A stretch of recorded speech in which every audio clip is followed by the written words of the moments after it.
Guys, welcome to the world of suspenseful and horror stories. और आज का जो हमारा इंसिडेंट है, अगेन वो हमारे एक सब्सक्राइबर ने हमारे साथ शेयर किया है। नाम है उनका शेखर। और बड़ी ही इंटरेस्टिंग सा, आप स्टोरी बोल लो, इंसिडेंट बोल लो, खैर जिसके साथ होता है देखिए उसके लिए तो वो बड़ा ही खौफनाक होता है, लेकिन बाकी लोगों के लिए वो एक इंटरेस्टिंग स्टोरी बन जाती है। तो कुछ ऐसा ही हुआ यहाँ पर भी। ये जो स्टोरी है ये रिवॉल्व करती है मटेरियलिस्टिक चीजों के अराउंड। एक क्वेश्चन आता है दिमाग में कि हाँ, क्या किसी मटेरियलिस्टिक चीज के अंदर कोई स्पिरिट या कोई आत्मा या भूत कोई आ सकता है। जैसा आपने सुना होगा, कई बार कार होती है वो हॉन्टेड होती है। हमारे राजस्थान में ओम बना है, शायद आप लोगों ने नाम सुना हो, बहुत फेमस है। उनकी बाइक जो थी, उनको अपनी बाइक से बहुत प्यार था। तो उनकी डेथ के बाद भी, उनका एक एक्सीडेंट हो गया था, उस एक्सीडेंट के बाद भी जस्ट बाद ही, मतलब बात की थोड़ी देर बाद या थोड़े टाइम के बाद, मतलब उसी दिन लोगों ने उनको उस बुलेट के ऊपर घूमते हुए देखा। उनके पास एक बुलेट थी और इवन वो बुलेट को जब पुलिस वाले उठा के लेकर गए तो बुलेट थाने से चल के वापस उस जगह पहुंच गई जहां पर एक्सीडेंट हुआ था। और उस पर्टिकुलर प्लेस पे जहां एक्सीडेंट हुआ था वहां पर ओम बना का एक मंदिर है, राजस्थान में बहुत फेमस है, आप देखिएगा। मैं आपसे जरूर स्टोरी शेयर करूंगा। राजस्थान के तो बहुत सारे भूत है, कालो राजस्थान से है, ओम बना भूत नहीं है लेकिन उनकी स्पिरिट उसके साथ थी, तो उसको एसोसिएट हम कर सकते हैं। तो ऐसी और भी स्टोरीज हैं, वो मैं आपको जरूर कभी ना कभी शेयर करूंगा। बट अभी हम बात करते हैं हमारे इस इंसिडेंट की। यहाँ पर भी एक मटेरियलिस्टिक चीज के अंदर शायद कोई एक स्पिरिट थी। कई बार क्या होता है, कई लोगों को अपनी किसी चीज से बहुत ज्यादा प्यार होता है और जब उनके साथ कोई अनहोनी हो जाती है तो वो उस चीज से अपना मोह नहीं छोड़ पाते और उसके साथ हमेशा हमेशा के लिए क्या हो जाते हैं, अटैच हो जाते हैं। तो कुछ ऐसा ही हुआ हमारे आज के इस इंसिडेंट के अंदर। ये जो हमारी इंसिडेंट है ये रिवॉल्व करती है अराउंड शांतनु, जो कि एक बहुत अच्छी कंपनी के अंदर मेडिकल रिप्रेजेंटेटिव है, एक अच्छी फार्मा कंपनी के अंदर, इंडिया की बहुत फेमस कंपनी है। और इसकी फैमिली कह रहा हूं, शांतनु की फैमिली के अंदर दो लोग और थे, उसकी वाइफ ऑब्वियसली, और उनका एक बेटा जो कि अराउंड 4-4.5 साल की एज का होगा। और शांतनु अपनी फैमिली की सेफ्टी को लेकर बहुत कंसर्न रहता था, क्योंकि जो एमआर वाली जॉब होती है उसके अंदर क्या होता है, आपको अलग अलग सिटीज में घूमना पड़ता है, डॉक्टर से मिलना पड़ता है ना, बिजनेस टूर्स होते हैं जहां पर आपको कॉन्फ्रेंसेस लेनी पड़ती है, बहुत सारी चीजें होती है। तो शांतनु भी अपनी जॉब के लिए मतलब बिजनेस टूर पर जाता रहता था। मतलब मान लो हफ्ते महीने के 30 में से हो सकता है वो 18 से 20 दिन शहर के बाहर ही रहता है। तो शांतनु जस्ट अभी रिसेंटली शिफ्ट हुआ था शहर के अंदर, और उसका जो मेन सबसे पहला पॉइंट था कि भाई उसे घर लेना था रेंट पे। और घर उसे ऐसी जगह लेना था जहां पर गेटेड कम्युनिटी हो, सिक्योरिटी गार्ड्स रहते हो, मतलब सिक्योरिटी कोई दिक्कत नहीं हो। अगर वो 10 दिन अपने घर से दूर भी है तो सब नहीं, फैमिली की कोई चिंता ना हो। तो उसने एक बहुत अच्छी गेटेड कम्युनिटी के अंदर क्या देखा, एक घर देखा। उस गेटेड कम्युनिटी है, वहां पर गेट पे, मेन गेट पे सिक्योरिटी गार्ड रहते हैं, उसको प्राइवेट फर्म क्या करती है, मेंटेन करती है। तो वो अश्योर हो गया था। ऑब्वियसली उस जगह का रेंट जो था वो दूसरी जगहों से ज्यादा था, लेकिन उसके लिए प्राइस की जगह अपनी फैमिली की सेफ्टी ज्यादा कंसर्न थी। तो उसने रिलेटिवली हायर रेंट देकर उस कम्युनिटी के अंदर, उस सोसाइटी के अंदर एक इंडिपेंडेंट विला ले लिया। न्यूली बिल्ट विला था, जो ओनर थे वहां रहते नहीं थे, तो उन्होंने आराम से उसको रेंट पे दे दिया और उन्होंने भी रेंट ले लिया और बड़े आराम से वो रह रहे थे। 4-5 महीने गुजर चुके थे, कोई दिक्कत नहीं। सोसाइटी के अंदर वो आराम से इंडल्ज हो चुके थे, लोगों को जानते थे। उनके अपने जो पड़ोसी नेबर थे शर्मा जी, उनसे बहुत अच्छी फ्रेंडशिप हो गई थी। उनके बच्चे उनके साथ में खेला करते थे, ऑलमोस्ट हम उम्र थे वो लोग, तो बहुत अच्छी उनकी जान पहचान हो गई थी।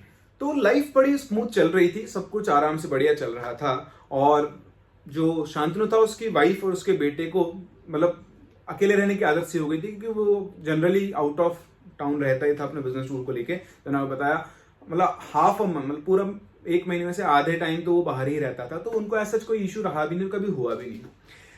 अब एक दिन वापस नॉर्मल शांतनु बिजनेस टूर पे था और अचानक से रात को 1 बजे उसकी वाइफ का कॉल आता है। शांतनु फोन देखता होता, वाइफ का फोन, रात को 1 बजे वो एकदम से फोन उठाता है, बोलता हेलो क्या हुआ। तो उधर से उसकी वाइफ बहुत ही घबराई हुई आवाज बोलती है कि सुनो घर में कोई है। तो बोलता घर में कोई है, बोलती हाँ मैंने किसी को देखा है, घर में कोई है और मुझे बहुत डर लग रहा है, बताओ मैं क्या करूँ। तुम फटाफट से सारे गेट लॉक करो। उसने बोला कि हाँ हम लोगों ने अपने आप को बेडरूम में लॉक कर लिया है, लेकिन मुझे बहुत डर लग रहा है और मुझे समझ में नहीं आ रहा मैं क्या करूँ। तो उसने कहा तुम चिंता मत करो, तुमने गेट लॉक कर लिया, तुम सिक्योरिटी गार्ड को कॉल करो, वो आएंगे, वो चेक करेंगे। तो उसकी वाइफ ने ऐसा ही किया, उन्होंने सिक्योरिटी गार्ड को कॉल किया। तो बहुत प्रॉम्प्टली वो लोग आ गए, ये सुनकर कि घर में कोई है। उन्होंने घर पे आके पूरा घर चेक किया अच्छे से, उनका भी गेट खोला, उनको बताया, बोला मैम क्या देखा आपने। तो बोला पता नहीं, पर मुझे किसी की आहट ऐसे महसूस हुआ कि कोई ना कोई घर में है और मुझे पता नहीं वो कौन है कौन नहीं, कहाँ चला गया, बट मुझे ऐसा फील हुआ। तो उन्होंने घर का कोना कोना चप्पा चप्पा छाना, बोलते ना चप्पा चप्पा छान देना, पूरे घर को उन्होंने छान दिया, लेकिन घर में कोई नहीं था। अल्टीमेटली शांतनु से वापस उसने बात की, उसने बोला कि सिक्योरिटी गार्ड्स ने पूरा घर चेक कर लिया, घर में कोई नहीं है, पर लेकिन मैं पक्का कह रही हूँ कि मुझे कोई ना कोई घर में था। उसने बोला कि तुम्हारा वहम है, चिंता मत करो, ऐसा कुछ नहीं है, तुम्हारे सामने सिक्योरिटी गार्ड सब कुछ चेक कर लिया है, और फिर भी तुम अपना जो रूम है उसको अच्छे से लॉक कर लो और सो जाओ, फिर सुबह देखते हैं। तो खैर वो इतना बोल के उसने समझा, उसको फिर फोन रख दिया। लेकिन उसकी वाइफ को रात भर नींद नहीं आई, आ भी नहीं सकती है, पता नहीं उसने क्या देखा। मन में वहम होता है, डर होता है, कोई घर में घुसा हुआ नहीं हो, छोटा बच्चा है, तो डर तो हर किसी को लगता है ना, गला तो हर किसी का सूखता है, और उस टाइम तो माउंटेन ड्यू भी नहीं मिलती है। खैर बहुत बड़ा पीछे था। खैर चलिए, तो बात ये हो गई, अब सब कुछ नॉर्मल रहा, अगले 2-3 दिन ऐसा कोई फील नहीं हुआ, तो उसके बाद को लगा यार ठीक है, कुछ भी नहीं था, वो उसी का वहम था। अब इसके ही जस्ट 1-2 दिन बाद ही, नॉर्मल 1-2 दिन के बाद ही अचानक से रात को, आधी रात को वापस शांतनु का फोन बजता है। वो देखता है उसकी वाइफ का कॉल आया हुआ है, वो फिर से घबरा के फोन उठाता है, और उधर से उसकी वाइफ की रोनी निकल जाती है, बहुत तेज तेज रोती, बोलते कि शांतनु मैं इस घर में नहीं रह सकती हूँ, इस घर में कोई है, मैं नहीं जानती क्या है, लेकिन इस घर में कोई अजीब सी चीज है, और मैं इस घर में 1 मिनट भी नहीं रह सकती हूँ। शांतनु कुछ भी समझ में नहीं आता है, बोलते तुम कहाँ पर हो, बोलते मैं घर के बाहर हूँ, और घर के अंदर कोई ना कोई है, और मैं इस घर में नहीं रह सकती हूँ। बहुत तेज तेज रो रही थी। तो शांतनु ने उसको बोला कि ठीक है तुम घर के अंदर मत जाओ, मैं शर्मा जी को कॉल करता हूँ जो उनके पड़ोसी थे, मैं उनसे बात करता हूँ, तुम आज उनके घर पर रुक जाना, मैं कल ही पहुँचता हूँ। तो उन्होंने बात की, बहुत अच्छे फ्रेंड्स वो बन चुके थे। उन्होंने बोला ठीक है भाई, हमें कोई इशू नहीं है, वो हमारे घर पे, आप वाइफ और बेटा दोनों हमारे घर पे रह लेंगे, और आप चिंता मत कीजिए, उनका पूरा ध्यान रखेंगे। उसने बोला कि बस आप आज रात के लिए थोड़ी सी तकलीफ उठा लीजिए, कल तो मैं वापस वहां पर पहुंच जाऊंगा और मैं देखता हूँ कि क्या सिचुएशन है। तो अगले दिन शांतनु अपने घर पहुंचा, उसने वाइफ से पूछा कि क्या हुआ भाई, क्या देखा तुमने। उसके बाद उसकी वाइफ ने जो उसको बताया, उसको सुनकर शांतनु का भी दिमाग खराब हो गया, उसके होश उड़ गए। उसने कुछ ऐसा बताया जो उसने कभी एक्सपेक्ट नहीं किया था। मैं भी बताऊंगा आपको, भी थोड़ा सा रुक जाए, ठीक है। तो शांतनु ने सारी बातें सुनकर उसको और कुछ नहीं सूझा, उसने अपने एक फ्रेंड को कॉल किया, उस फ्रेंड से उसने डिस्कशन किया कि भाई ऐसी ऐसी बात कुछ हुई है। तो उस फ्रेंड ने उसे एक पैरानॉर्मल एक्सपर्ट का नंबर दिया और उसने बोला कि तू इनसे जाके मिल, ये शायद तेरी सिचुएशन को समझ के इसकी हेल्प कर सकते हैं, ठीक है। तो उन्होंने पैरानॉर्मल एक्सपर्ट के साथ सेम डे मीटिंग फिक्स की, शाम को वो उनसे मिला। तो उनसे मिला तो उसने शांतनु से पूछा, तो शांतनु ने बताया कि भाई ऐसे ऐसे मैं नाइट टूर पे रहता हूँ जनरली, और मैं उस दिन भी नाइट टूर पे था, और रात को 1 बजे का कॉल आया। उसने कहा कि घर में कोई था, पता नहीं इसने क्या देखा क्या नहीं देखा, लेकिन ये बहुत डरी हुई थी कि घर में कोई है। तो अब सारी बात आई शांतनु की वाइफ पर। तो पैरानॉर्मल एक्सपर्ट ने बोला कि मैम आपने जो भी देखा है वो मुझे आप एग्जैक्ट डिटेल के अंदर बताएं कि आपने क्या देखा है, ऐसा क्या एक्सपीरियंस किया कि, और आपको क्यों लगा कि घर के अंदर कोई है। तो शांतनु की वाइफ ने बताना शुरू किया कि उस दिन हम लोग खाना वाना खा पी कर, क्योंकि ये तो हस्बैंड तो बाहर गए हुए थे, तो मैं और मेरा बेटा रात को खाना वाना खा पी कर सो गए थे। अचानक से रात को मुझे प्यास लगी, तो मैं पानी पीने के लिए उठ के किचन की तरफ गई। तो जैसे मैंने बेडरूम का गेट खोल के बाहर गई, मैंने देखा कि वहाँ सामने हॉल में एक कॉर्नर में एक अजीब सी शेप बनी हुई है। ऐसा लगा कोई ऐसे दुबक के बैठा हुआ है, और वो कोई मतलब कोई इंसान या कुछ नहीं है, बस एक शेप है, एक डार्क कलर की शेप है। उसको देख के वो बहुत तेज घबरा गई, और वो सीधा जाकर अपने बेडरूम के अंदर गई। उसने अपने हस्बैंड को कॉल किया कि घर में कोई है, और इतना सुनकर उसके हस्बैंड ने बोला था कि सिक्योरिटी गार्ड से बात करो। सिक्योरिटी गार्ड आए, उन्होंने पूरा घर छाना, लेकिन उनको कोई नहीं मिला। और उस दिन मुझे, जब मैंने इनको कॉल किया था, तो मुझे यही फील हुआ, बट कोई नहीं था, तो मैंने भी कंसिडर नहीं किया। अब 1-2 दिन के बाद ही हम लोग शाम के टाइम शॉपिंग करने गए हुए थे, और करीबन रात के 8 बजे हम लोग घर वापस आए। तो जैसे हम घर वापस आए, अंधेरा था, लाइट ऑन नहीं थी, तो मैंने वापस से उसी कॉर्नर में बिल्कुल वैसी एक शेप देखी, कोई इस पोजीशन में चुपके से दुबक के बैठा हुआ हो। उसको देख के मैं एकदम से डर गया। जैसे मैंने लाइट ऑन की तो देखा कि वहाँ पे कुछ नहीं था, वो खाली था। जैसे बाकी कॉर्नर्स थे, वैसे ही घर का वो भी एक कॉर्नर था, और जो मैं अभी थोड़ी देर पहले मैंने देखा था, ऐसा वहाँ पे कुछ भी नहीं था। तो मुझे समझ में नहीं आया क्या है क्या नहीं है, बट मैंने फिर से इसको इग्नोर कर दिया।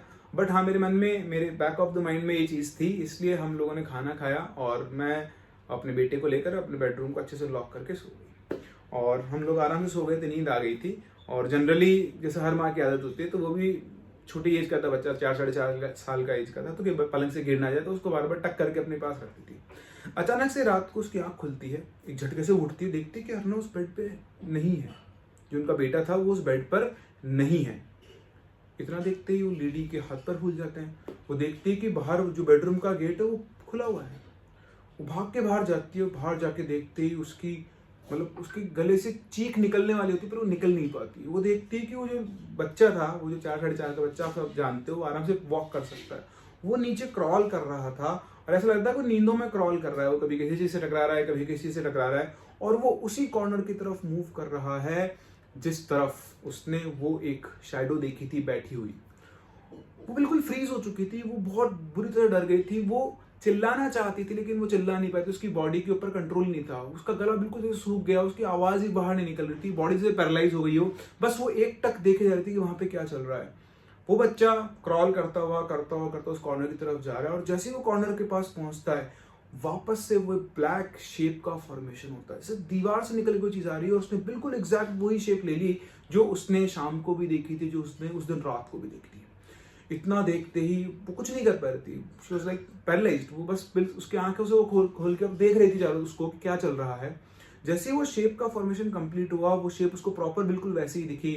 वो जो बच्चा था वो एकदम से उस शेप की तरफ इशारे करने लग गया, और अजीब सी आवाज के अंदर उस शेप की तरफ चिल्लाने लग गया, बोलने लग गया। पता नहीं कहाँ से क्या, शायद मातृत्व जागा, मदरहुड जागा, उसको बहुत एकदम शक्ति आई, और वो चिल्ला के वारनाओं को जो उसका बच्चा था उसको पकड़ के और वो घर के बाहर भाग गई। उसने आओ देखना था, इधर देखा ही नहीं कि शेप है या नहीं। वो तो उसको बेटे को उठाया और वो घर से बाहर भाग गई, और घर से बाहर भाग के उसने अपने हस्बैंड को कॉल किया।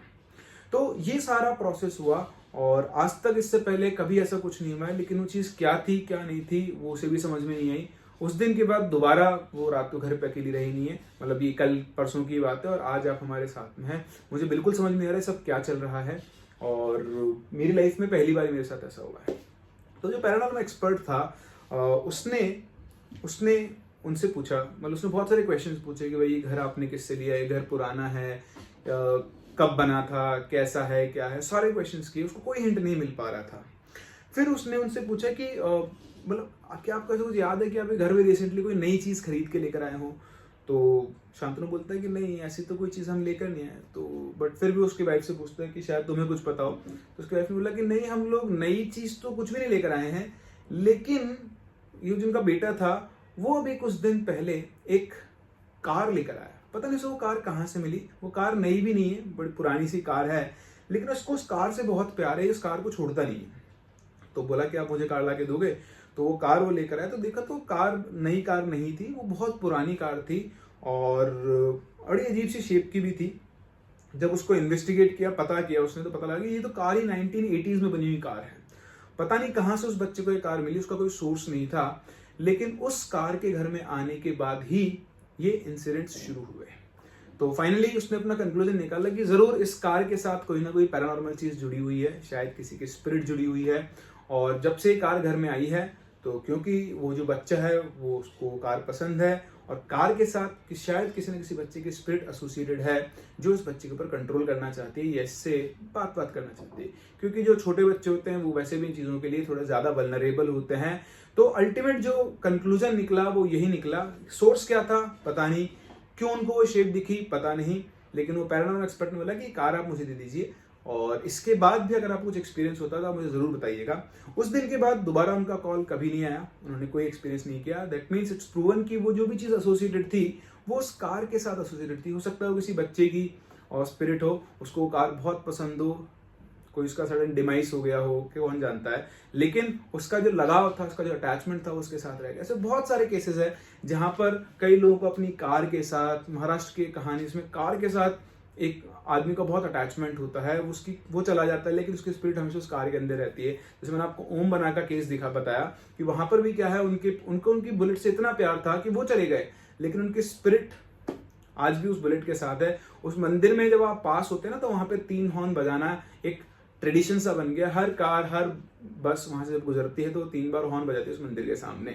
तो ऐसे ही मटेरियलिस्टिक चीजों से भी ये चीजें कनेक्ट हो जाती है, अगर उसके ओनर को उससे बहुत ज्यादा लगाव रहा हो। तो कैसी लगी आपको ये स्टोरी, मुझे कमेंट सेक्शन में जरूर बताएं, और ऐसी और स्टोरीज के लिए हमारे साथ जुड़े रहें। मैं लाता रहूंगा आपके लिए एक से एक ढूंढकर इंटरेस्टिंग कहानियां। मिलते हैं अपनी अगली स्टोरी के अंदर, तब तक के लिए take care and bye bye.